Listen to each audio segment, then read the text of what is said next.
ఎవరన్నా పై దెబ్బ గాని చేతబడి గాని చేశారనుకో పెద్ద పందిని అడుగుతుందంట, నల్ల కోడిని అడుగుతుందంట. నిమ్మకాయలు, కోడిగుడ్లు, కొబ్బరికాయలు అని ఖర్చుతో కూడుకున్న పని చూసుకో మరి.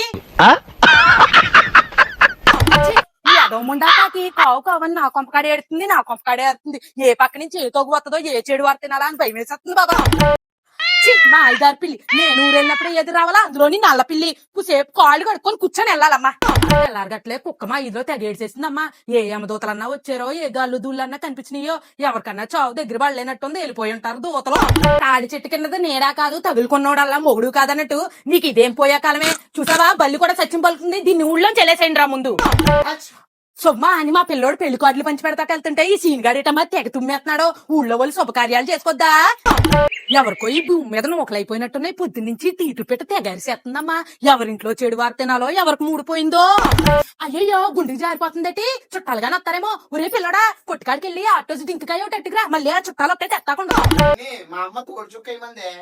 ఇవాళ మంగళవారం పొద్దుపోట తోడుచుక్కేయమందా. మా ఇంట్లో లచ్చిందేవని పట్టుకుపోదామని పొద్దుపోయాక అసలు అయ్యి నేను తోడుచుక్క.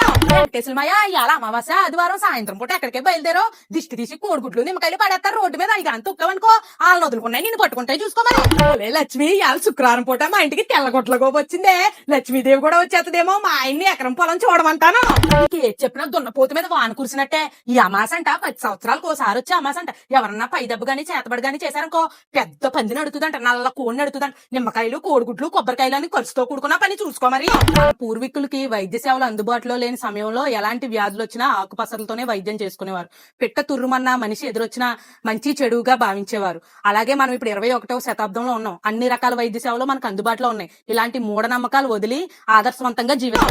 ఈ వీడియో కనుక నచ్చినట్టయితే ఫాలో చేయడం మర్చిపోకండి. ఇంకో దాంట్లో కలుసుకుందాం అండి. వెళ్ళొస్తానే.